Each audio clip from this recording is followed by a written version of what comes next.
Good morning, good evening, good afternoon. There you go. I lost my brain for a second there. It's episode 49. Really? Like, man, we're floating on these episodes. Episode 50 is coming up. The big 50. Um, Yeah. yeah. Welcome back, everyone, to the Comic Show, where we explore the world of comics, and that includes everything. Everything from like traditional comics to mangas to webtoons. It's anything movie related, video game related, and even news related. I'm your host, Technique, and I'm sitting here with my co-host, Night Hawk Plays. Matt, how you doing, man? I'm doing well, man. Happy Saturday, happy weekend, Frank. How you doing on this nice day? It's finally like not 9,000 degrees and humid, at least by me. How about Yeah, you? no. It was very rainy. We yesterday was a storm. I think today is cloudy. The 80s are starting to roll in. We're going into fall. It looks like we're getting fall early this year and not super late, which is good.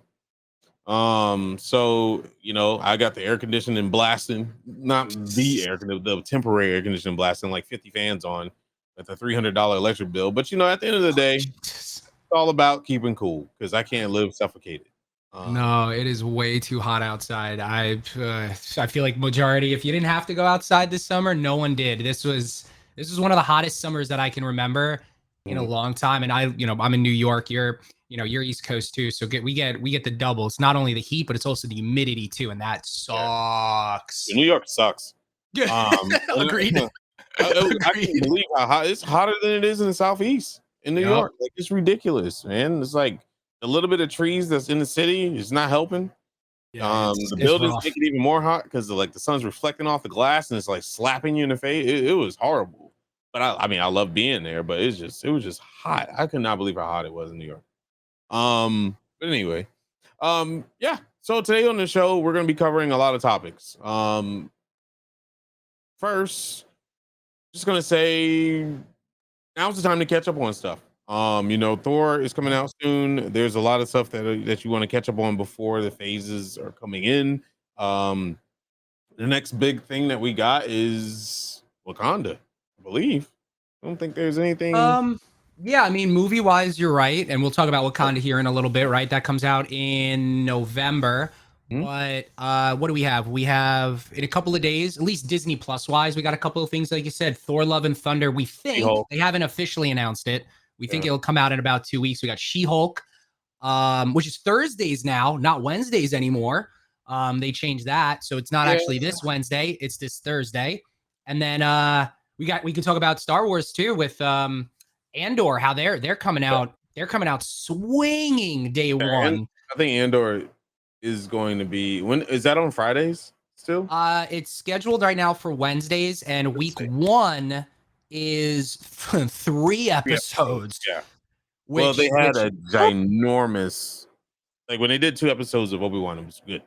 So I yes, think this is how they're gonna come out the gate for now. Also, Andor isn't Andor longer? Or is it's it six? it's 12 episodes, which Oh, I yeah. which last time we talked about it. I do like that they're getting longer now, Star Wars and Marvel, because now we know we're getting, was it 18 or 21? I think it was 18. 18 episode of Daredevil. Yeah, yeah. So we're getting more and more. She-Hulk's going to be 9 episodes, I believe. So I personally like it. Is as long as it doesn't turn into Netflix when it's all day one. I've kind of come to not liking that anymore. I like being episodic throughout the weeks. Oh, I'm down for yeah. that. But like 2 and 3 in a day, I like it. I think I've gotten to a point where I used to be, let me binge it in like all weekend too. I want to get that weekly groove now. What are you thinking about it? I mean, if there's multiple shows going on, then yeah, I like the breakup. But if it's not multiple shows, I I think it's an option. It's an option for people that want to binge it, or you could still go about doing weekly if you want to. I mean, that's kind of how I handle anime. Like some animes I don't like watching animes when they just come out because you watch episode one, you're like, that was great, and you gotta wait so long for episode two. So kind of having that leeway. And if you're like you're not having, let's say you're having a really bad day, like especially like being Mhm. a content creator, you just go binge watch some shows. So but with that, there's a ton of That shows that you popcorn, can get be that ice watching in cream, and between. just sit down and relax. Yeah, yeah, yeah. Okay, go back and watch. What I like doing is like going back and watching like before Wakanda forever. I'm gonna go back and watch Black Panther. It's gonna eat me Mm. alive, but I'm gonna do it. Oof. Just because it just puts me in the mood for it. Um, But What yeah, about do you think you'd watch Captain America and the I'm sorry, Falcon and Winter Soldier again? Since there was some not really, because that's still fresh in my mind. okay. Yeah, because we haven't seen Captain America in forever, but like the topic was so heavy, it's still fresh in my mind about it. And by the way, for those of you watching live or are on the VOD, obviously we're here at 12 o'clock on Saturday. Podcast people, hi, how's it going? But yeah, if you're in chat right now with us, we see you. Chain, we see you. I can never pronounce your name right. Lalo Winter, Victor, and a bunch of others. If you got questions, please feel free to throw it our way. Like I see one right here that I saw another little quick trailer from and a quick little recap saying it's really good. But the Dragonball movie, Frank, that comes out, Chain Wolf wanted to see how excited are you for it? Yeah. I'm a huge Dragon Ball Z fan. I used to wake up at 6 a.m. to watch Dragon Ball when I was younger, like not Dragon Ball Z, but Dragon Ball. And then I would hog the kitchen. We had a back in the day, we had this tube TV that had a VCR in it. That's when you knew you were like, Oh. so yeah, I would record. And then even cooler is you can record episodes and turn your TV off. And as long as the TV doesn't, you don't turn the TV on and change the channel, you're recording that, Yeah. that episode or whatever for 30 minutes or whatever. And I used to do that all the time. I'm excited, but they already spoiled it. They spoiled it like trailer 2, and I was just like, why do these people got to do this shit, man? Like, I understand getting people hype about stuff, but God, why do you have to? Because the question was, are we getting our Gohan back? Right? Are we gonna get Yes. Gohan back? Not the wearing the glasses thing, not any of that crap. I mean, he can wear glasses. I mean, if he needed, he needed. But I'm just saying, not the like, I'm a schoolboy, and my wife takes care of everything. I'm super skinny, and it's not Gohan. But are we gonna get our Gohan back? And they already spoiled it. I already saw him. I'm pissed. Like, it just ruined everything. So now I'm only hype about seeing the fight scenes. So I mean, if you look at trailer 2, you'll know exactly what happens. It's just like, ugh. What do you think about the I haven't, I'll be honest, I haven't really watched the Dragon Ball movie in a long time, but when I see the trailers for it, it's that kind of like 2D, 3D cell shading animation. It's not like Dragon Ball Super where when you're going through with Jiren and everything like that. Are you okay with it? Is it offsetting? Like for me, it's just I think of a video game, but that's just a trailer. I'm sure if I sit down and watch it'd be different. How are you feeling that? So the way they stopped doing complete cell shade animes, so now they interject cell shading on hard angles. That's hard to draw. It's easier to do on a computer. Oh, okay. So if they Makes have sense. a camera coming in like doing this while going down, that's extremely hard to get a perspective correct on all times. So your character models turn to goo, right? So they're just like white blocks. It's moving at a speed that you don't see it. But if you slow down or pause it, you'd be like, what the heck is that? Yeah. Is that Naruto? Is that Goku? So having it cell shaded, you get all the angles without having to draw perspective because the program can do it. So having a mix of it is great, especially when it comes to buildings and stuff. Dragon Ball, they be knocking people through the whole city, and they're like spinning the camera while they're knocking them around. I can the terror that they would have to go through to draw that. I mean, cell shade is fine. Feel bad for the artist. No, I don't. Yeah, it says he won't be Cell Saga Gohan, but I think we're gonna mix a smart Gohan and Teen. They already spoiled it. That's all I gotta say. Okay, it's speculation because it's not confirmed unless you see the movie. He goes back to Teen Gohan, bro. Like, he's in the purple. He busts out Super Saiyan. Like, Gohan has been having trouble holding Super Saiyan in Dragon Ball Super. He had trouble. When he popped Super Saiyan, his stamina level dropped to the ground. The dude was tired in like 2 seconds. Then he got his butt kicked. So it's just like, but it was a different power up. Like, they even did the white power up, and then he went Super Saiyan Super, but then it dropped because he was still like doing the Saiyaman stuff or the but Gohan is the prodigal child, right? He's like got like God blood in him on top of Saiyan, and so it's just like he's like a demigod. Yeah, he's out there, and I think we're gonna see that first step towards that transformation because, as the original creator of Dragon Ball said, that he had big plans for Gohan. It's just that they had to take a back seat for a little bit. Because I mean, if they would have just did Gohan, like, why would you care about Ultra Instinct Goku? Why would you care about all the development of that? So again, best dad, Piccolo, is the key to all of this. And when he went back to the original purple clothing that he wore in the Cell Saga, that's when I was just like, oh. And then when I saw the actual power up, it's only for a second, but Yeah, they it's a did the quick one. Yep. original Cell Saga power up, Saiyan power up in the trailer, and I lost my junk, and then I was pissed at the same time. So this is gonna be great.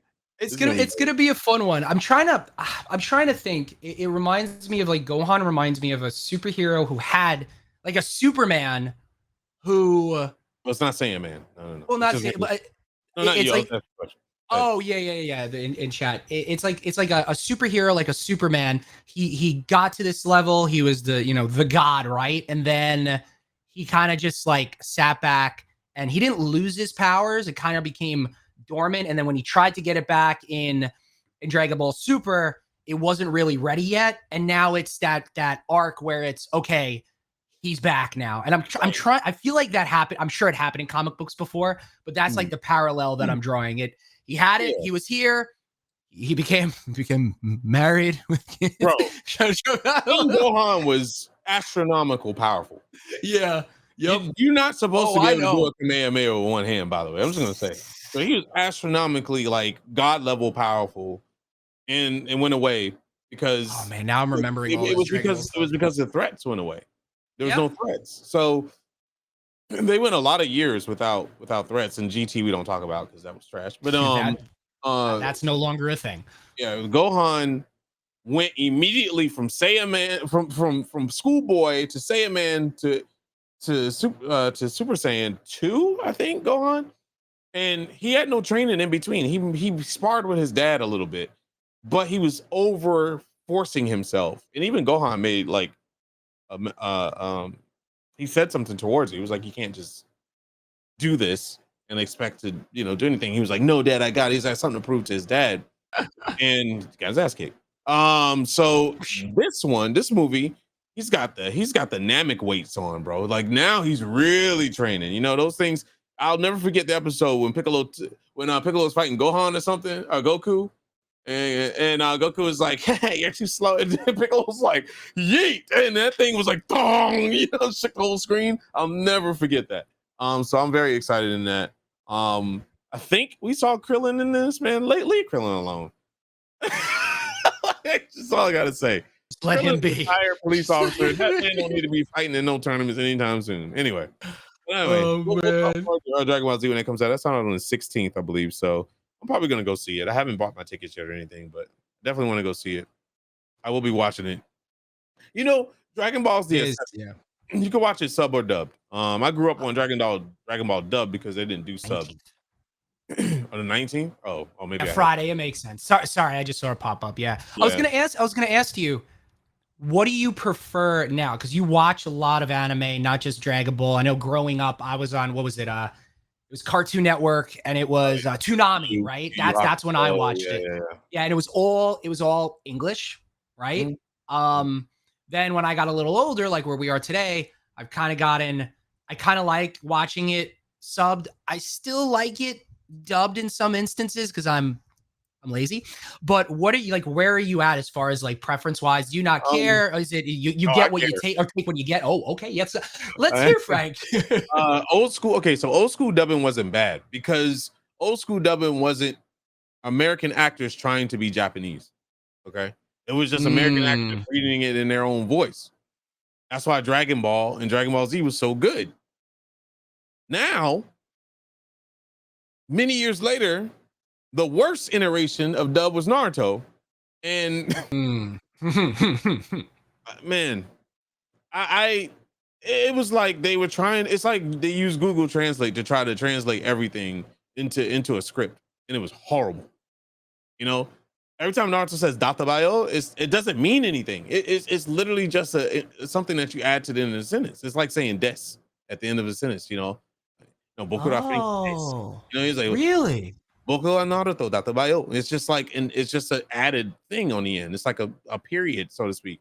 But what the dub did was like, believe it. And I was like, oh, I'm done. Like a click. And like I just couldn't. I was just like, stop. It's just not right. And so when they did San Diego Comic, was it San Diego Comic Con or New York? I think it was New York Comic Con.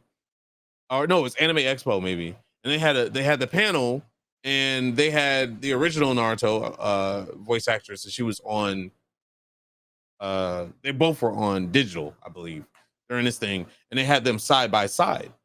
And when she spoke, everybody was like, like just freaking out because her Naruto voice is ridiculous. It's ridiculous when she goes from talking like this to like Naruto, right? It's just ridiculous. And then the other person was just like, believe it, everyone. And everybody was just like crickets. Crickets. Ah! So now dub is American voice actors being directed, because I don't want to put it all on the voice actors, because I voice act and I understand the directors put it on them to try to interject the Japanese humor into American culture, and it just doesn't work. So the way it sounds is over exaggerated stuff. So for instance, if I was directed to do a superhero, I'd be like, you know, the city needs to be protected by us heroes. You know, right? Ooh, okay. American stuff, easy. If I was doing an anime saying that this village needs to be protected, in my voice, I'd be like, this village needs to be protected. Right? English thing. What they would say is not anime enough. So I have to say, this village needs to be protected. It's too over the top. It doesn't work. The inflections are wrong. So every anime person sounds like this. I want to be the best, and I don't know what to do about it, but I'll train real hard. All of them sound the same. Oh my god! I just pictured every. I pictured My Hero Academia there. I pictured Dragon Ball Z there. I pictured. Literally it just flashed. All different voice actors are going to sound exactly the same, because that's what every director thinks that people want, and they don't want that. They just want to hear what is going on. And then what they do is they start changing the actual translations to try to fit American humor, but still keep Japanese. You can't do both. You got to do either or. So it's just really, really, really bad when it comes down to it. So I always, whenever I get on a project, I always try to put it in the middle. So I try to play villains because I can do the villains. To me are easier to do heroes, because with heroes you have to actually sound like this, and when I contemplate, I have to get really close to the mic and think, and it's just too much. With villains, I could just be like, you really think you can defeat me? You know, that over exaggerating is easy because it's a villain. Anyway. We go off on tangents here, everybody. Well, I mean, he asked me a question. I know. The short answer is I fucking hate dub. Okay, there we go. Perfect. Okay. I like doing voiceover in dub. Yeah. I mean, I think we lost. Did we lose internet? I still see everything. Oh, okay. I'm spinning. I'm buffering on the show, so I don't know what's going on with that. Just want to make sure. Chat, you see us? Smile. Okay, cool. Then it's just me. Anyway, but yeah. So it's like short term. I don't like dub. I don't watch in dubs because they're just horrible, and it's worse because I speak Japanese and I know what is actually being said versus like what they put. And Jujutsu Kaisen was a great example of don't watch that movie in dub. Oh, okay. What? How? One last question on this. I know we got to move on. Well, I guess it's a double. How many languages outside of English do you speak, and how long did it take you to learn Japanese? I'm only fluent in Japanese. I used to know Korean. I'm learning Tagalog. But it's what they use in Philippines. So. Okay. But yeah, I can still pick up some Korean. I can still read Korean. But Japanese I can read, talk. Only thing I'm struggling with was kanji sometimes. And some different dialects. So once you like learn basic Japanese, which is formal Japanese, I always tell people. Sometimes when I go to Japan, I tell them I'm not formal. You know, I just say I just know a little bit. I say skoshi, you know, because in Japan when you're there, it depends on who you're speaking to. It's an age range. So my age and below, pretty much 40 and below, or maybe even 50 and below in some cases. unless you don't know the person, you don't really speak formal to them, you know. Okay. So for instance, in Tokyo or Kyoto, a girl might be like, "Oh, Big Krista, you surprised me. Oh, you scared me." And so, or really, or they'd be like, "Hontoni," you know, in Tokyo, and you hear that in anime. But if you go to like Osaka or you talk to a young person, there's like, "Majide," like, "What? Are you serious, Maji?" Or they'll be like, "Machide" or "Matcha." You know, there's like all these different things, but they all have the same meaning. Wow. So yeah, you don't really learn. So these animes pull from those different sources. So sometimes they're Huh. speaking in Tokyo Ben, and then they'll jump to Osaka Ben, and then they'll say Yakuza Go, because Yakuza Go is like Monte, you know, like the old, you know, gangster sound, you know. Okay. Okay. You know, that's like really like Yakuza Go. But It's awesome, yeah, man. that's when you learn Japanese. So it bugs me. Dub. I don't hate people that watch dub, but I won't watch it with you. I just won't watch it Dragon with you. Ball. Okay. Dragon Ball is good. Yeah, yeah. Anyway, that was a long answer. Well, thank you. Cool. That's always that always intrigues me because I can barely speak English. So thank you. Moving on. I don't think any of us know English really. I don't think English people know English. English is the worst language. Marvel announces new Deadpool series later this year. Series as in TV series. Yeah. Or comic series. Okay. I didn't know which one it was. All right. So comic series. Okay. Because I know they are doing something with Deadpool himself. Mhm. He's always up in the air, and we don't know what the hell they're going to be doing with him. And but all we know is that Ryan Reynolds is forever locked in. Mhm. Okay, so Alyssa Wong, Star Wars, Dr. Afra. What is that? That's like okay. Let's make it sure. An Iron Fist. God, my whole life is ruined on Iron Fist because of Netflix. God, whole Martin Coccolo. I see Piccolo in my eyes. Hulk versus Thor, a band of war, team up in the following notorious loudmouth mercenary in the journey involving the gross out body horror. I mean, that's definitely Deadpool. Unexpected romance and more. Yep, that's 100% Deadpool. Deadpool is about sex, killing, and drugs at the end of the day. Exactly. So yeah, if you want to check that out, check it out. Let us know what you got. You go ahead, Matt. You can finish it I up. mean, and this goes exactly to what you always say. I mean, now they're announcing a new Deadpool series. He's getting in the forefront. I believe the other day it was either earlier this week or late last week. You know, Ryan Reynolds or his trainer, excuse me, his trainer posted and said, "Hey, we're back at the gym working out. You know, it's coming." I mean, it's as you always say. That's There's always rumors, that too. the movies are dictating what's happening in the comics, but once you start seeing comics and or Yeah. video games or like a lot of things in the news, you know something's coming down the pipe. So I know in what is it, September 9th, 10th, or 11th, when they do T23, you know, those 8 spots that we haven't talked about yet, one of them's 100% got to be Deadpool at this point. And Oh, yeah. it's going to be an interesting one. I think it's going to be on. I don't know if it's going to be on when we're on, but D23, the big panel when they're talking Marvel and Star Wars, I think is at 1 o'clock on Saturday, our Eastern Standard Time.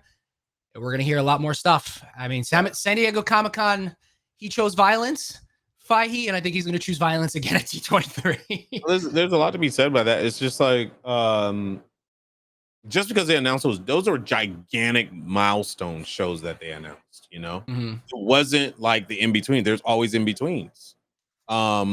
So it may not be in between we're getting it this year or next year type thing. It might be more in between, like somewhere in 2024. If a show gets moved back, they'll interject that show in between. But I will tell you right now, and this is just rumor speculation, not confirmed. Okay, I believe we're gonna get Mutants soon. X-Men has to come soon. They haven't announced anything because they're probably still casting. But I'm pretty sure X-Men is gonna be coming, and I'm pretty sure Gambit is gonna be one of the ones that we see first. There's many reasons around that. There's a lot of comics being put out with Gambit right now, a lot. Yeah. And that's not just a character that you just pull out of the woodworks and just be like, all right, we're gonna make a comic about him.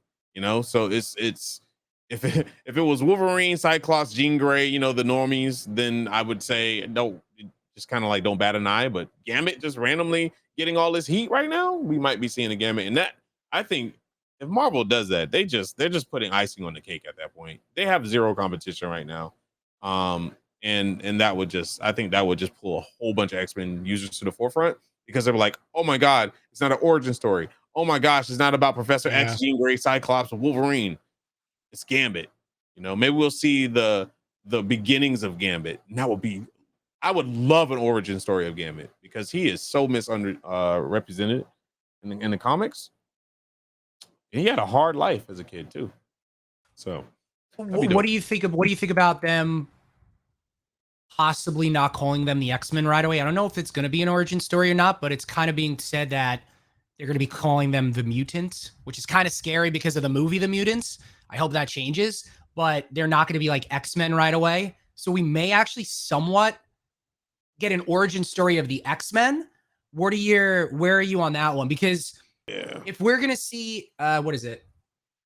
X-Men 97 is later half of next year, right? Okay. So you think there's going to be something coming there, right? With X-Men or mutants? Right. If they make X-Men 97 canon, then we may not need an origin story. It might be this has happened before X-Men 97. This happened after, after X-Men 97. So they can just kind of like put that in there. Or they could just do a brand new X-Men animated series, which is X-Men 97.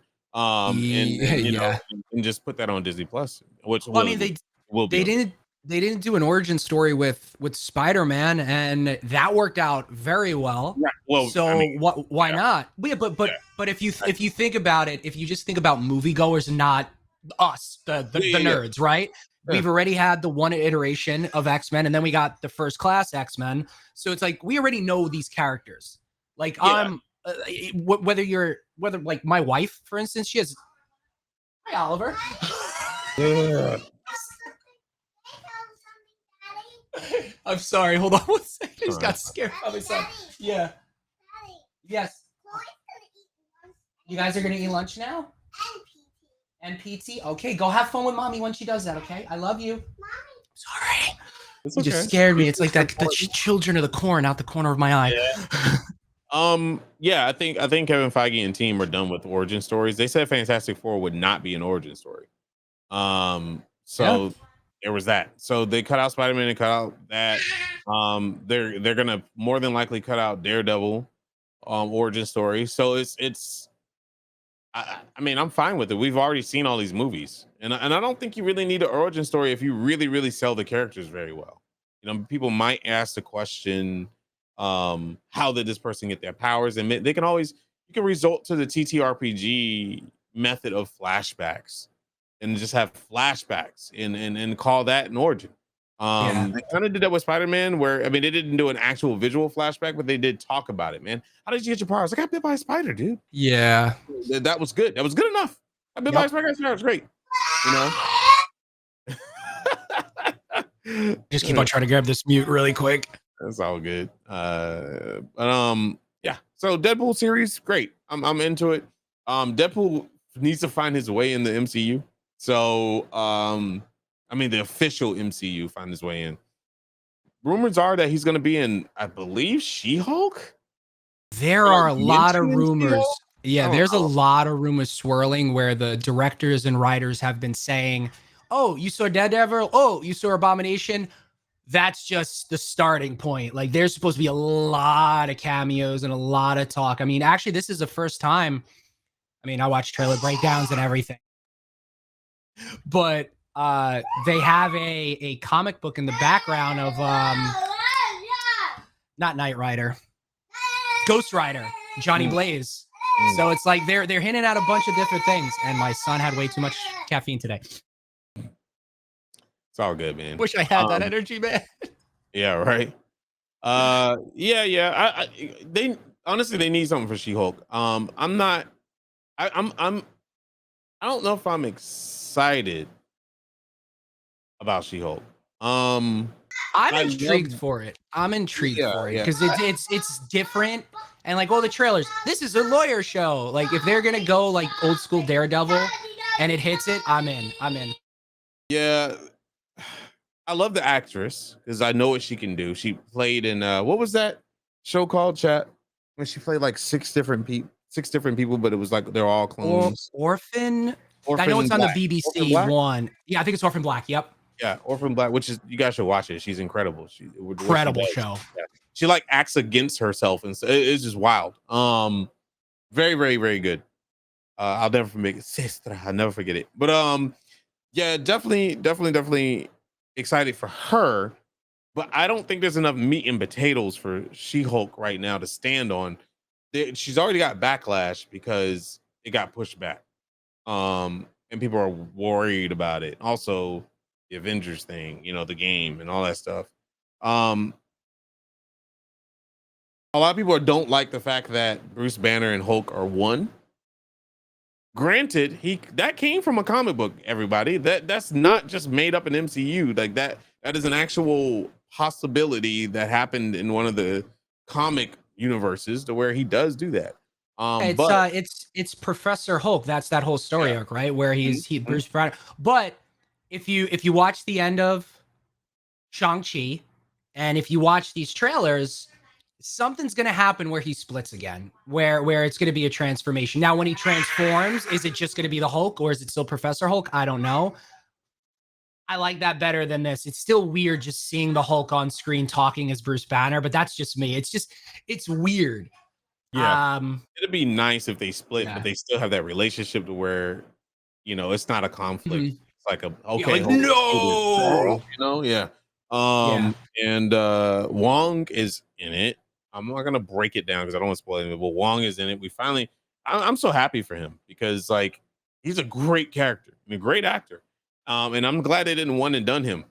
They had so many opportunities to do it. And I'm glad they didn't just knock him out of the universe because he's almost actually he's more important than Doctor Strange right now. He is the I'm supreme. I love So Benedict Cumberbatch, but I like Wong a lot more right now, actually. There's just something about him and his character throughout the movies that I really, really enjoy. yeah, for sure, for sure. So yeah. All right, moving on. Blade.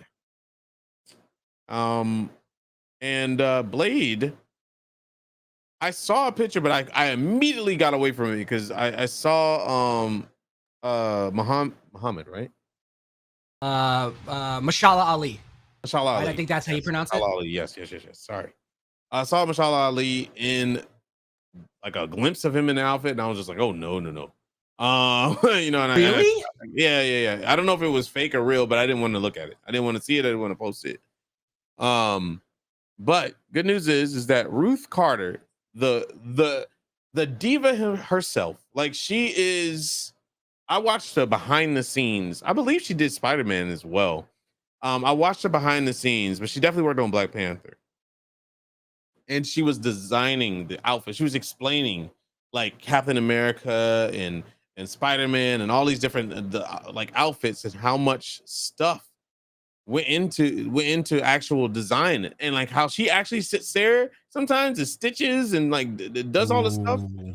It's wild. There is a behind the scenes of it, but yeah, Black Panther is what she's known for. She's incredible. Um, and she's gonna be doing Blade, which is dope. So I'm going through her like IMDb. It's funny, yeah. like she's done a lot of funny enough, Eddie Murphy movies.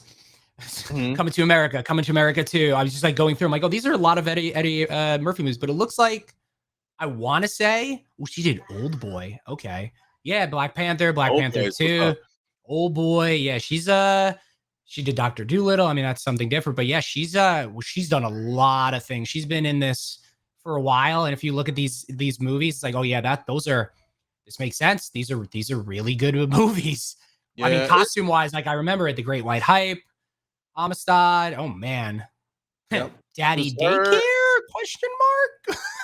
Oh, yeah, well, it's her and that I forgot it's an older white lady that did that's what I'm thinking about. That did all the other costume. Those two were together and they did like this documentary of like I forgot what it's called, but I saw it on YouTube. But it was like this documentary about behind the scenes with the ones who create the real heroes is the ones that create the suits or something of that nature. Oh, that's pretty And cool. they had both of them on it, and it was awesome. But I just man, having an eye for I can draw concept art, but just being able to put fabric together to make it look amazing and the textures that are involved in it, and like if something's off by a little bit, how they will actually scrap the whole thing and start over. Like it's wild to me, man.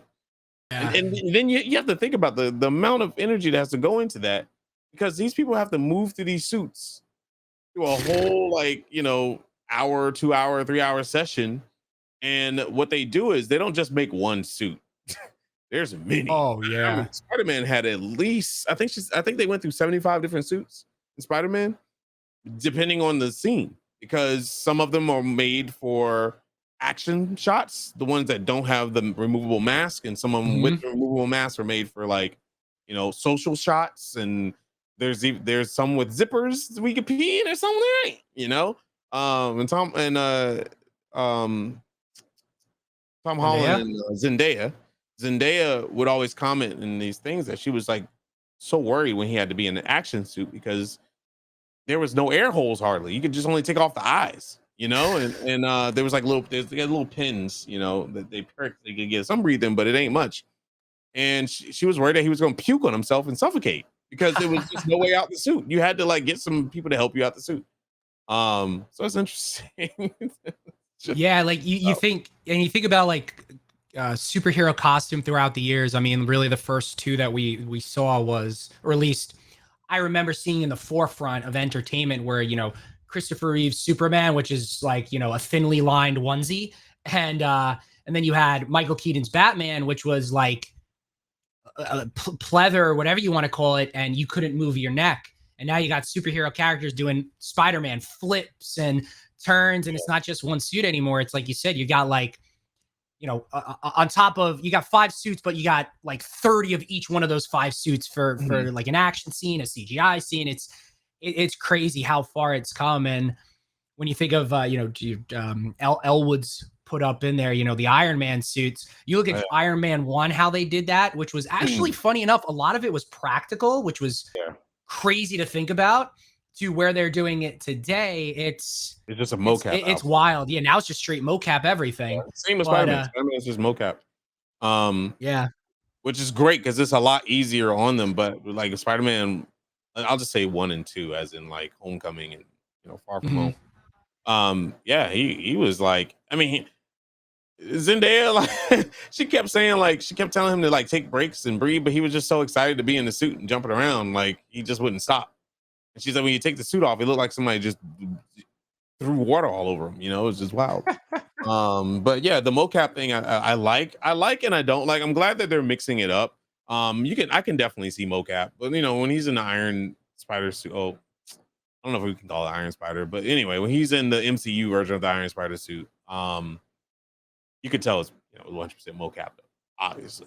Oh And yeah. he's wearing like a mocap and a cap. He's like a mocap cap, and there's like a mocap outfit that covers everything besides his neck and face. Yeah, when you see him behind their scenes of Endgame, it's the triangle gray circular, suit. I think when they got away from that in No Way Home, that was number 3, right? Spider-Man 3.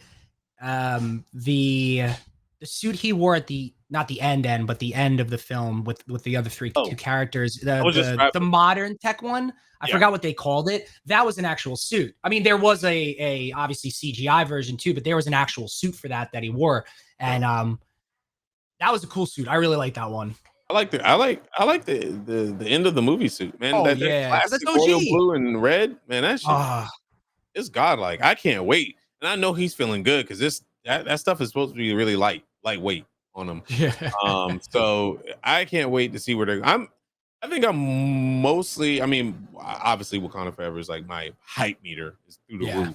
Like my expectations are on like a different galaxy. So, but when it comes to, I'm just a little kid in a candy shop, just doing this, just waiting for Spider-Man because I'm just like they can go any direction with this. Like this is literally a start over. So Sony sell Spider-Man to Disney already. Anyway, yeah. Yeah, So we are exactly 3 months away, pretty much, from it. We're like 92, 93 days away, give or take, from Wakanda Forever. But if you had to bank, you had $1 million and you needed to put it on something, where would you put it on? Where you're going to see Spider-Man next? Tom Daredevil. Holland Spider-Man next. You think Daredevil series? Yeah. He's definitely got to make a cameo. I mean, his contract is set for a cameo. So it's got to be Daredevil. How much interaction those two will be? It may even just be. Wait. Ooh. So Daredevil doesn't know Tom Holland's Spider-Man. I wanted to bring that up to you. Okay, so I wanted to bring that up to you. Two things. Zendaya was recently just out there as quoted as saying, yeah, she had that black, I forgot what they called, the black dahlia or whatever it was, necklace. Yeah. I think she remembers something. So she was out there like teasing, like, she's not gonna forget. But the memories can come back. Yes. So the interesting thing with Charlie Cox, I'm sorry, with Matt Murdock and Daredevil, right? It's senses, right? He has that not spider sense, but the echolocation, kind of whatever they're calling it. I forgot what they call it in this universe now, or they may change it because now he's coming into the MCU via coming off of Netflix. Maybe it's not going to be that Ben Affleck echolocation thing, but there is something. He's a smart man.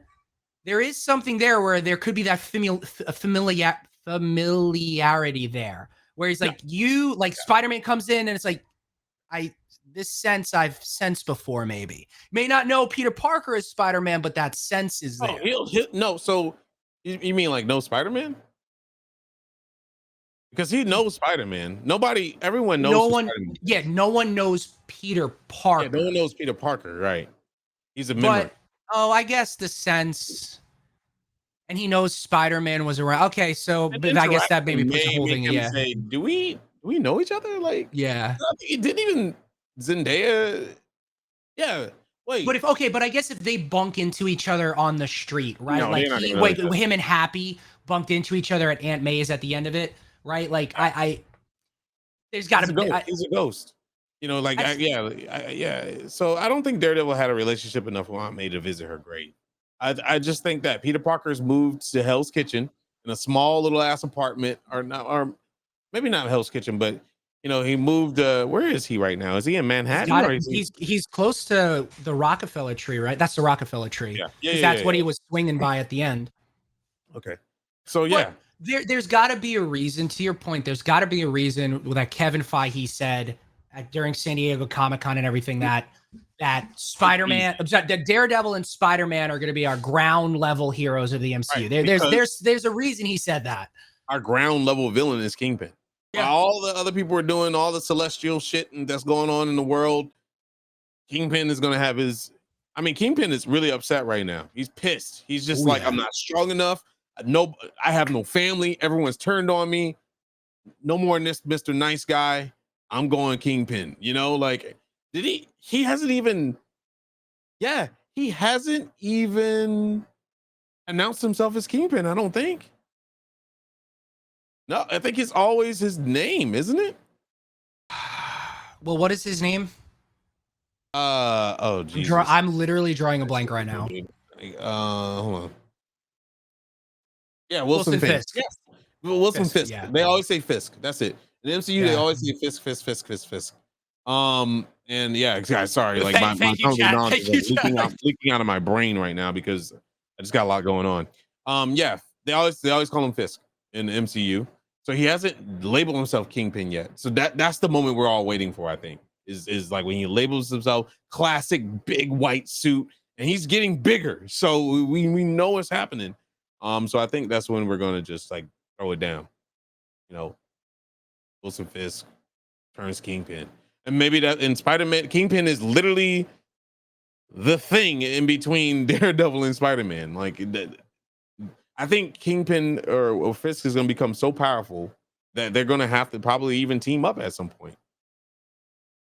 So I mean, that makes sense. I mean, they're the perfect team to team up, right? I mean, they're the New York guys. They're the two guys to team up that they're going to need to do it, right?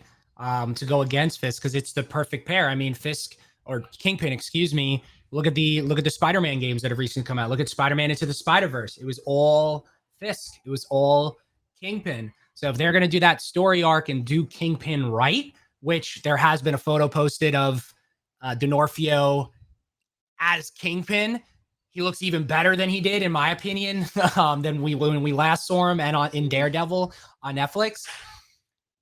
I mean, it's going to be cool. And And if they want to do the Sinister Six the right way, I know it's with Sony, but if Marvel does or Disney does what they should be doing, he's the kingpin that's going to surround himself with those characters like the Vulture, like Shock, or whomever it may be. Right? He's going to be the guy for it.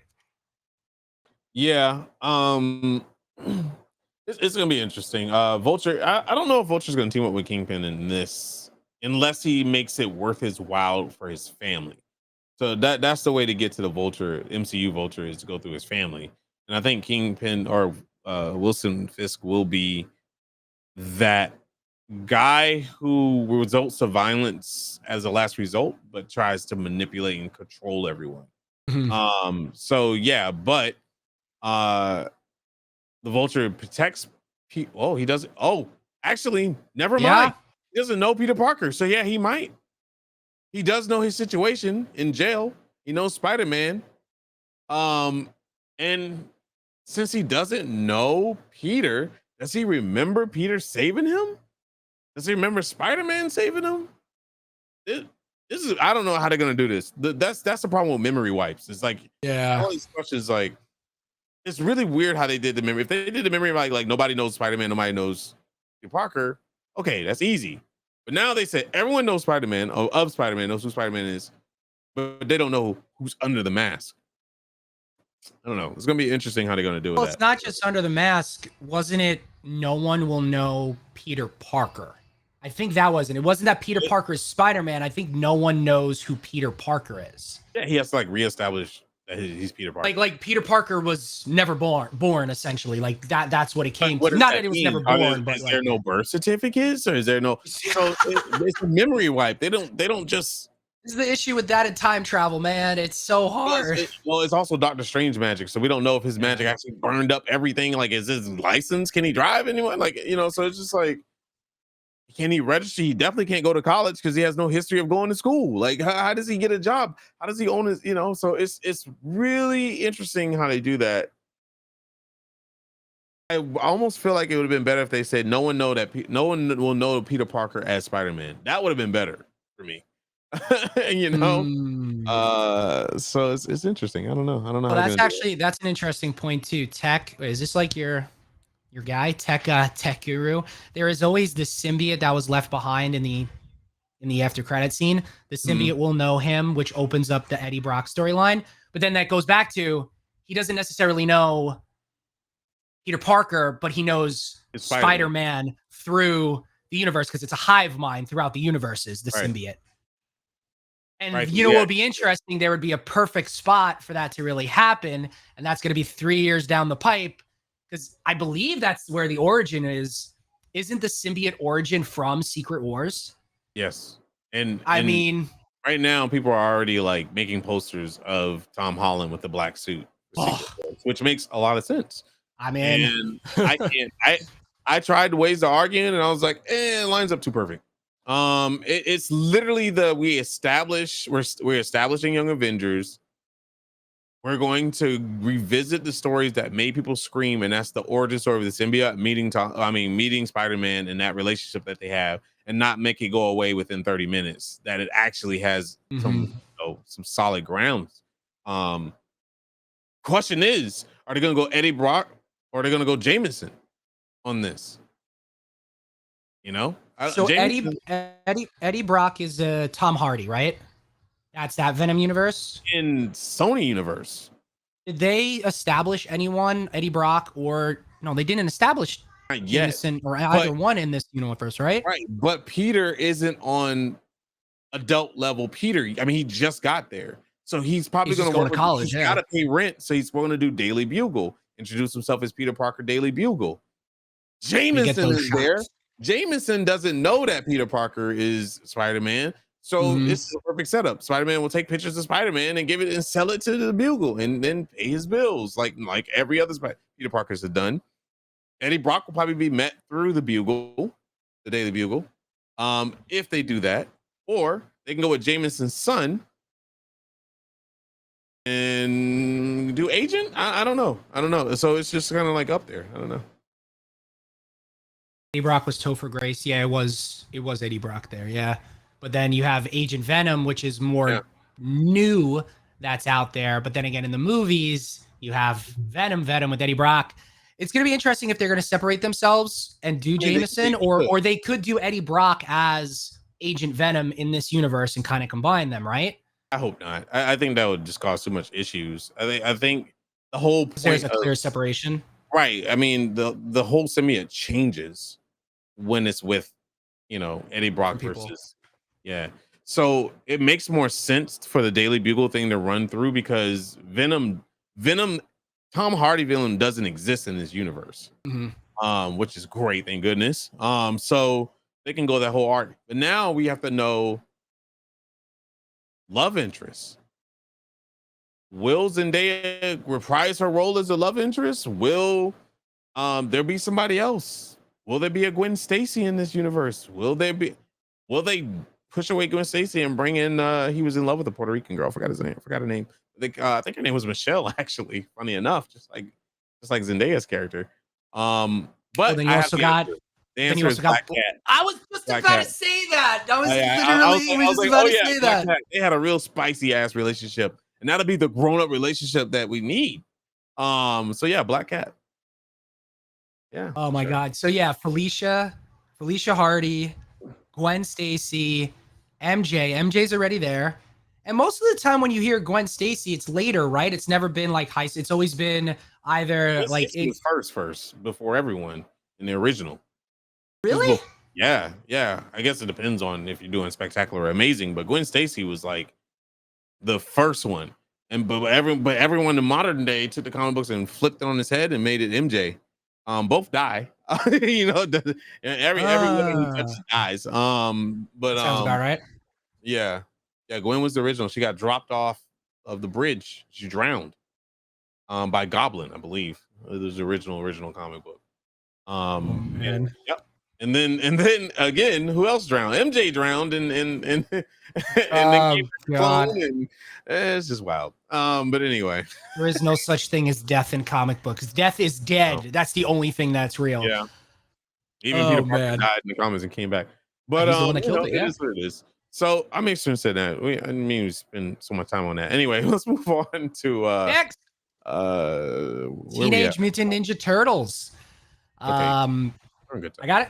Yeah. So I mean, I love Turtles. The comic book series really has taken over as the mainstay for Turtles since the movies that you and I grew up on. We're not going to talk about Michael Bay, but the last Ronin series, and now they got a new one coming out where you got Shredder joining the TMNT Teenage Mutant Ninja Turtles, but as their mentor.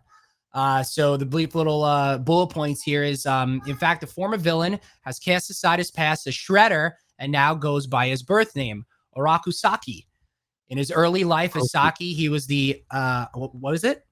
Oroku Saki? Is it Saki or? Okay. Yeah, Saki. Cool. I said something right. He was a high-ranking member of the Foot Clan. Yeah. And he worked along, I mean, obviously the big thing was that, Hamato Yoshi, who is Splinter, and Shredder, Oroku Saki, were friends. And then obviously everything happened. And then they separated, and one became Shredder and one became a rat, aka Splinter. So Splinter would eventually kill Shredder, compelling Shredder to finally admit in his afterlife his fault and regrets in the efforts to torment the Turtles. After Saki is able to redeem himself in hell, interesting, Splinter revives Saki from the dead. Okay, I didn't realize they're going this far in it. But in the process, sacrificing in his own life. As the Rat King's Armageddon game comes closer, Saki returns to the Turtles to train them in the lost mythic arts of old to help them survive.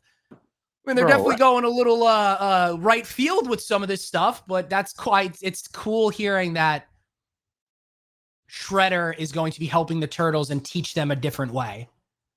Bro, I don't understand how the Rat King is now the big bad. I just don't understand. If you guys remember the original, I mean, Rat King is foul. I mean, he was one of the hardest bosses in the original Turtle game. Let me tell you, because all you did was throw unteam out rats at you, and those things would just damage the mess out of you.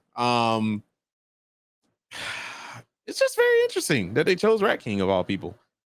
Rat King, depending on the iteration that you looked at, he's pretty creepy, man. It's very they can go a very dark route with this. This whole thing. Sorry, Mhm. but yeah, you can go a really dark route with it. Um, I love the fact that Ninja Turtles is becoming a staple in this generation's cartoons. Yeah. I just I like original Ninja Turtles. I think the original Ninja Turtles on Rocksteady, everything, the Bebop, cartoon, the Casey movies, Jones. all, yeah, it was just better because like granted the anime Ninja Turtles was dope, like the stuff they Oh, were doing, like throwing the sword, teleporting into it and stuff like that. That was really cool.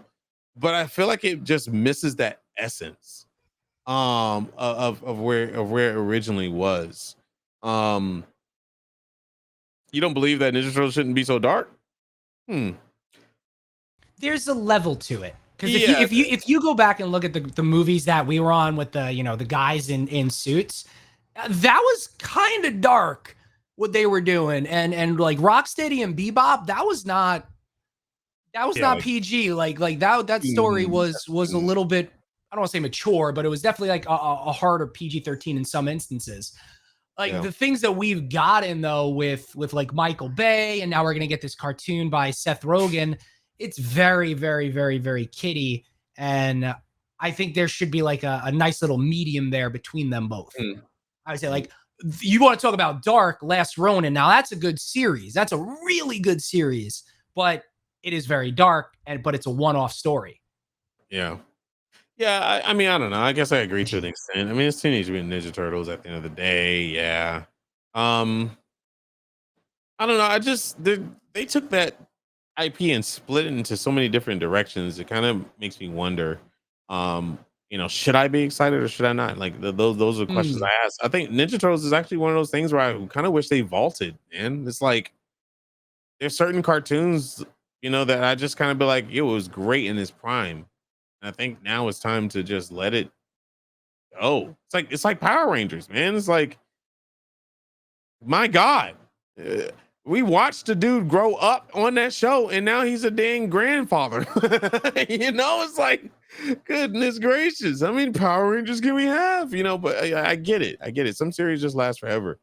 But when it comes to those cartoons, I can't. What other series has been around since we were little tiny kids? Like, So it took a long time, but funny enough, like my three growing up, and Chad, I'd love to have Frank too. Like my three growing up were Teenage Mutant Ninja Turtles, Ghostbusters, and He-Man. Taking away Marvel and DC. mm, Ghostbusters Afterlife, they've tried so many times to get to that point, and I truly, truly enjoyed Afterlife. Like I got goosebumps. It brought me back to the original two. It was really good. And how many years did it take? He-Man. I remember my mom still tells a story about me going through the house, taking up the sword, like mm, He-Man, the power of yeah, Grayskull. I couldn't even say He-Man. It was Eeyore. I don't know why I said it, but it's that finally came back. It's cartoon. It's not the Dolph Lundgren, but it's the cartoon like it was back in the day. And it took a very long time, and it took um, Kevin Smith, Mark Hamill, and those guys to kind of get back with it. If there's hope in those two, I believe there's hope in Teenage Mutant Ninja Turtles. I just don't know where it's going to come from at this point.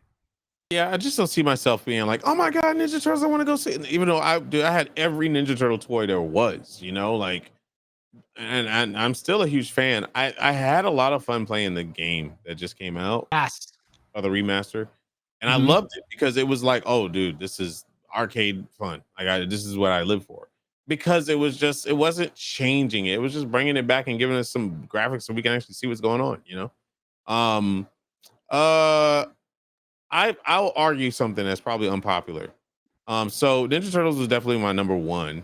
But Thundercats, man, like Oh God, yeah, you're right. Thundercats was so good and so dark. That show was.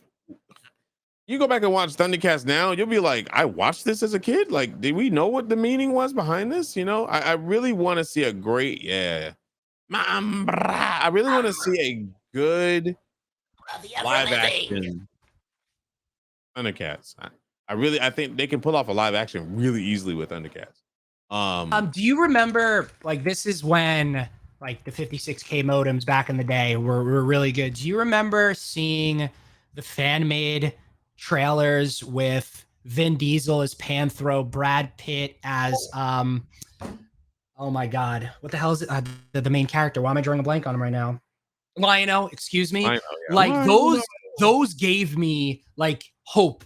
Like this is what we need. Like Brad Pitt from Troy as Lionel was No. just cool. No, but like if you go, dude, I gotta find the trailer. Do you remember the trailer that I'm talking about? Might as well make Tom Cruise cheetah at this point. Time out. No, do you remember that? Chitara was. Chitara was thick. Anyway, but yeah.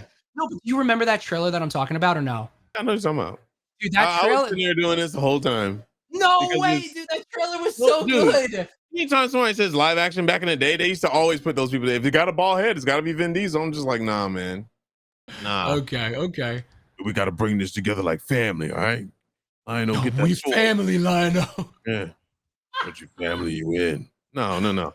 Oh man. Yeah. I think a good. I want a good live action Thundercats with like very underrated actors and actresses. Like they've been filling for these shows, man. Stranger Things wouldn't be as good as they brought on like, let's make a Brad Pitt Hopper and and like. Okay. I think having these actors that have something to prove that's not heavily established as big actors always knock it out of the park, man. Michelle Yeoh is just, I mean, she's hungry, amazing. But did you like the remake that they did a couple of I think it's more than a couple of years now on Toonami, yeah, with Lionel kind of like as a teenager. My friend worked on that and I still didn't like it.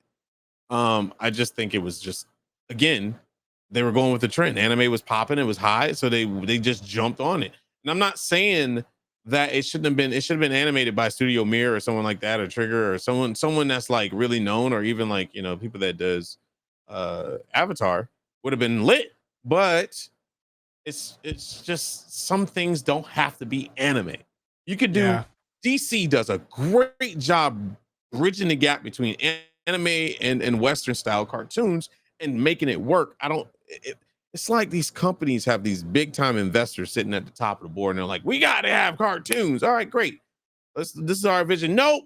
What's that anime stuff that everybody's watching that's got all that money? It's just like, let me get that. And it's just like, all right. And they animate the hell out of it. And it's either a hit or it's a fail. It's not in between. But DC, if they do anything right, it's animation. Like DC animations, voice actors actually, even the really, really cringy parts are super good, and I look forward to them because it's DC. Too bad they can't do the same with their movies. Hopefully they can. Let's move on and talk about a couple of things. Good segue. Yeah, let's go ahead and talk about DC real quick. Oh boy. Whew. I was pissed, but I'm more even pissed off. I just want to be a fly on the wall in a meeting with Warner Brothers, and who owns them now? Warner Brothers Discovery, yeah. Discovery. Yeah, who knows? Who knows at this point? Why don't you understand? Like, if you call for a wipe and the film that was innocent gets cut. Batgirl was innocent. Would it have been good? Probably 50-50. But you don't destroy something with people that worked hard on it and not going around punching people and collecting felonies like his Oscars. You don't have that. But you have this one person they just don't want to get rid of for some reason. Did he put money into DC at this point? Like, did he help the accusation? What's going on, man? Like, why can't they just get rid of Urza, whatever his name is? Ezra Miller, yeah. Bro, he's collecting. I mean, and more things keep on coming out, right? Like last week, it was the grooming kids and having a cult, and then this week it was bad. I mean, it's bad. But the article was Ezra Miller. We don't know if this is something new or if it's old at this point. Was just arrested. It's like, are you kidding me? Like every week it's going on, and it's sad about Batgirl. you know, and especially how they were talking about it as they're just using it as a write-off, Batgirl actually which is trash. looked very decent. Yes, it did. It did. The actress looked dope. The costume looked cool. The set pieces look Imagine nice. being an actress though. It just. I mean, fuck. Imagine being anybody that worked on that. You spent, you know, it takes a long time to shoot stuff. It's not like, oh, I spent a month on it, you know? 2 years, I think, of these people's lives on top of everything that they had to deal with COVID, getting out there, and the outpouring of support from everybody. Yeah, Kevin Feige came out there like this is. Oh yeah, Kevin Feige is just like, oh, come here. Yeah, like this is an absolute, like, you know, I honestly couldn't think it could get worse with DC, but it has, and you know, I don't know, but this is setting a very bad precedent within not only DC, but I mean, we've seen it with actors before. I'm not going to bring up names and whatnot, but you have this movie that's canceled because of a write-off for tax purposes, where to attach to that, in test screenings of Black Adam, it apparently scored the same as Batgirl, and they canceled Batgirl and not Black Adam. That's another conversation there. But just exactly, let's be real. Exactly. And you have this guy that is cult, grooming, misogynistic, crazy, pedophile, potentially, like a racist, potentially all these other things, and that movie is still going on. Like that is, and actors have been canceled for less, and movies have been canceled for less. Like this is this is very bad. How is the acting world going to cancel out Will Smith for a slap between two men who handled it, and he came out publicly and apologized on Instagram saying it was right there he slapped him? I'm just saying. Literally, the whole acting world canceled Will Smith, but this dude can go around and do. You know what he needs to do, Matt? What? He needs to kill a puppy live. If he harms the animal, then he'll get canceled. But humans doing anything else, people just don't give a shit. Like it's just wild to me, dude. Like I'm just being real. That this guy can do anything and still have a future in movies, and I just don't. It's not even a big actor. Like that's the thing. It's just wild to me. Anyway, but you know, at the end of the day, they didn't guarantee that they're going to cancel it. They said that they're thinking about canceling it. Well, at the investor phone meeting, whatever they call it, at the investor call, the Zaslav or whatever that dude's name is, while going through all this, said, "Oh, I am very excited for the Flash movie. We can't wait for everyone to see it next year. We're extremely excited for it." And then, obviously, over the next 2 weeks later, where we are today, we had the grooming and all that other stuff that we just talked about. And there's still no news out on it that it's still happening. I mean, in my mind, there's only 3 things that could happen potentially with this movie. And chat podcasters, Frank, I'd like to get your opinion on it. Number 1, what I think a lot of people want to see is just nix it, right? Number 2,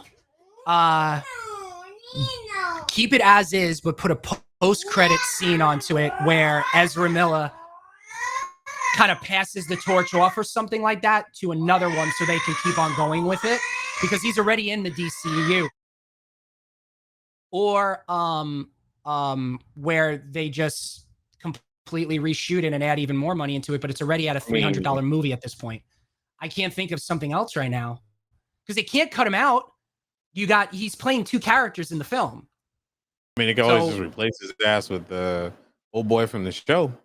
I mean, I don't know if he would want to do it anymore, but everyone loves Grant Gustin. I would like to see it, but he's been doing that for like 9 years now. Yeah, it should just went with him from the get-go. And like nobody was happy when we saw the change. Like we were just like, why though? This guy literally had to sit here and prove himself to TV goers back in the day when the CW was popping with Green Arrowverse and stuff. But he had to prove, because nobody was happy with him either, because they were like, oh, dude, he doesn't look like the Flash at all. But he made himself there. And as cringy as that show has been, it's been a pleasure, you know? And then they just kind of just slap him in the face and just give this to some rando. And, you know, I don't know. Anyway, I mean, he was in the pocket of WB. That's the only thing I can think of because of Harry Potter film. Like that's another WB. It's like he's in there, so it's like, oh, let's give it to him. But you think of Barry Allen. Yeah. I mean, you don't have to necessarily look the character, but he's not a Barry Allen in any universe, in my opinion. On top of everything else that's going on. Right. Yeah. I didn't like. I don't know if he was directed to act the way he was acting, or if they gave him some kind of acting license to do what he did. But I was just Batman. bro, I was so annoyed. And then, like I said, and even in the Snyder cut with the hot dog, I know it wasn't him, but I mean, that hot dog had meaning, bro. Oh yeah, absolutely. No, absolutely. I'm saying that meaning with the grooming. Anyway, just Wally Weston instead of Wally going into the Speed Force and being forgotten about for years, make it him. Goodbye. And then just go with Wally. I think at this point a lot of people like Wally more than they do Barry. I think it's just we all know Barry. New generation for sure. Yeah. I don't know, man. I think at this point, I understand why they don't want to cancel because of the money, but you go morals or money. You can have both, but the CEO already said that they're gonna wipe him, start over. So I think they just need to take the L. Just take the L and literally start over, and then start developing something that people want to see. They'll make their money back trifold if they actually try. Yep. And so I just right now he's blowing air to me. Anyway, let's move on to a better director. I could go on forever. People. Let's talk about Ryan Coogler, the man himself, godlike Ryan Coogler. Real quick before we go. So just like ending on a positive note. I really hate the fact that anytime we bring up DC, it's got to be negative at some point. But I'm here's to hoping for a better DC future. But Ryan Coogler and the Wakanda Forever, man. Every time I see them in the news, it's something great. They're reportedly doing some reshoots here and there, and I think the interview went with like Herta, sorry. He said it was like little things, like even like my hand being in a weird position, or like I have to move my hand a certain way, and it's a completely different reshoot for it. And it wasn't negative, even though the caption made it seem like it was negative. He was just saying that he appreciates how meticulous they are with this film. Like it has to be perfect, and that's just how Ryan Coogler like he operates, and it's still not gonna be good enough for him. This is how he is.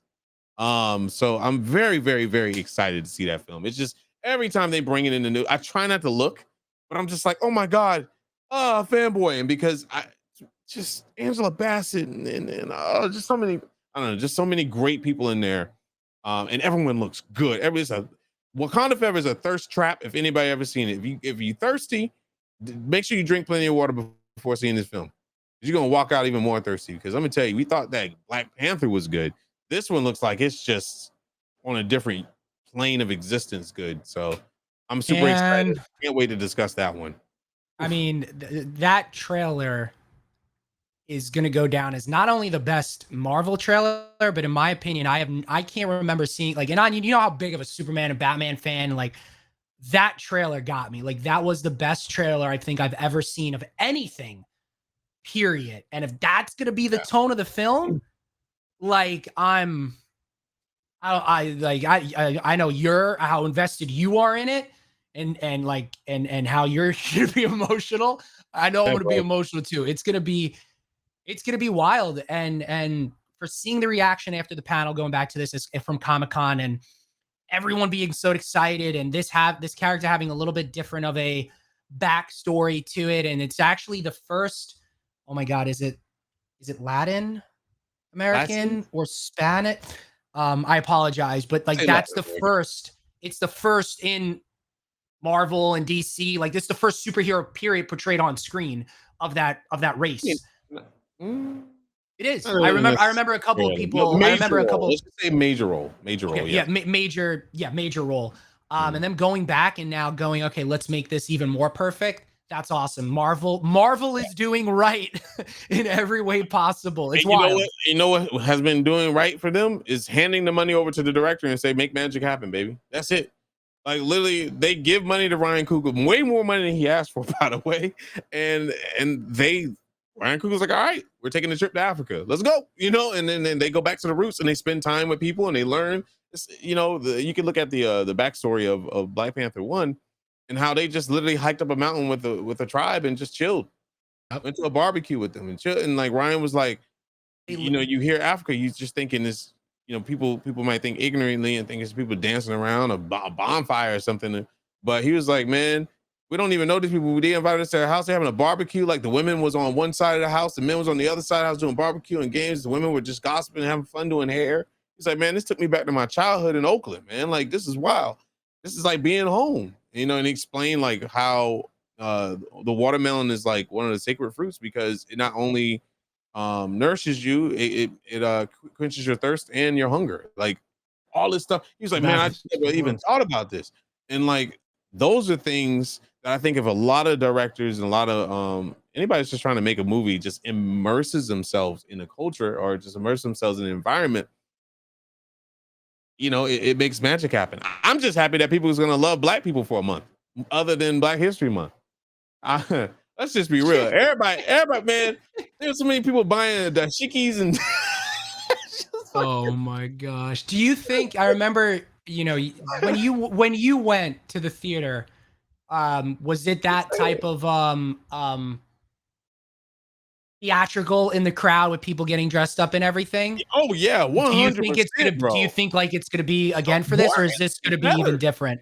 Better. People are gonna go ham, dude. There were cookouts in the freaking parking lot, brother. Like That's amazing, by the way. That's freaking amazing. Better because it's an ode to Chadwick Boseman as well. So this is gonna be even way out there, Yeah, now so you talk about hiking the Mac and going back to the home, go back to Africa. It popped in my head. Correct me if I'm wrong. Ryan and Chadwick, or was it just Chadwick? Didn't they listen to the way they were talking, and that's how they came? They like that's how invested they were, right? Yeah. The clicking, and like the way they interacted that way. That's wild. It's like a cross between 3 different tribes, 3 different regions, excuse me, and then they came together and they're like, this is what Wakanda. Because I think they said they took 3 different regions in a triangle and they met in the middle, and they tried to put all those axes together because Wakanda is like the heart, so they kind of just went with that. So yeah, it's dope. It's dope. I'm super excited. I love it, man. Anyway, I just like I said, I like seeing all these people come together. It's very uncomfortable. What was the funniest thing before we go? We're seeing a lot of white people be very uncomfortable in the movie theater filled with Black people. But really, yeah, in the beginning, but it was more amazing. The people that were screaming the most were white people. Like so. It was a time where it wasn't like a segregated movie theater, people were just like, we're gonna see this movie together. Like I told the story before when that museum scene came. And Michael B. Jordan educated that lady on like how you stole these artifacts. I looked to the right and there's a white lady looking at me. She's like, I'm sorry. Fucking done. I just started laughing so hard. I was just like, it's okay. You ain't steal nothing from me. Like it's just the greatest story, God, man. Dude. But the realization. But that's so that's why I think Black Panther definitely rated top 5 MCU films. Oh, it's so good. Of more than just a movie, it brought people together and like just seeing those kids of all colors dressed up as Black Panther. That touched my heart. But anyway. Woo, what a show. Okay. We got that.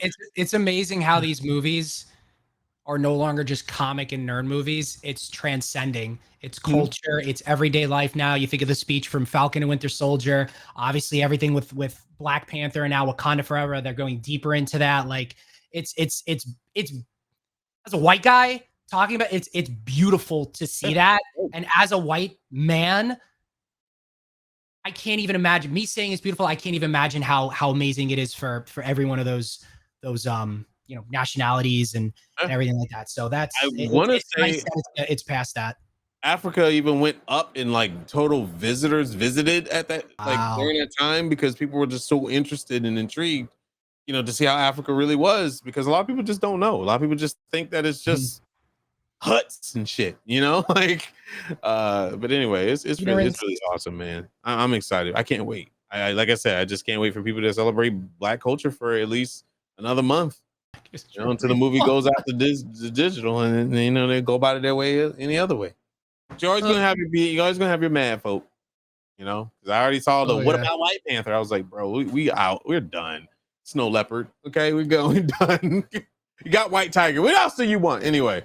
Oh my goodness. She's not even much. She's Latino. So anyway, moving on. Anyways, this is the end of the show, guys. Thank you very much for being here. I really appreciate it. Oh my God, yes, that was a thing. People were actually trying to book trips to Wakanda. There's a report.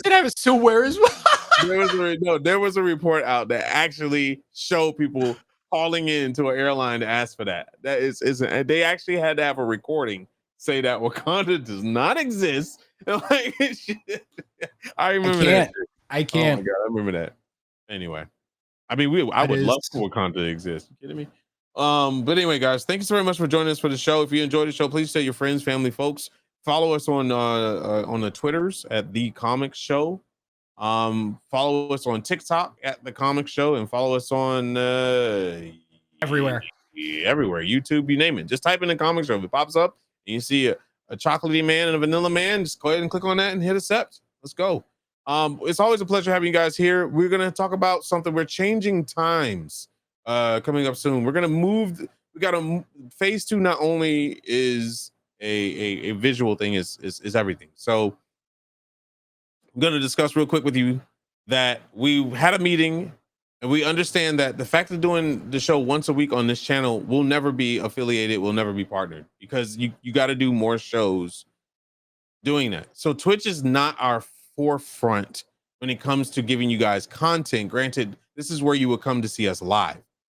That's why I say it's very important for you to follow the YouTube, the TikTok, and the Twitter.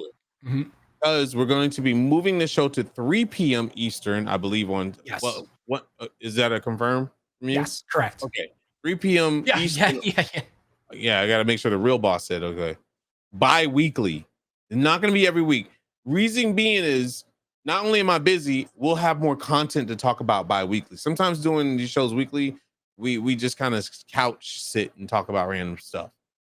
But we're also going to include gameplay and stuff like that. So there's going to be a lot of stuff involved with the show. We just figure having it bi-weekly and doing content in between is better profitable when it comes to like views than trying to have it live on Twitch 100%.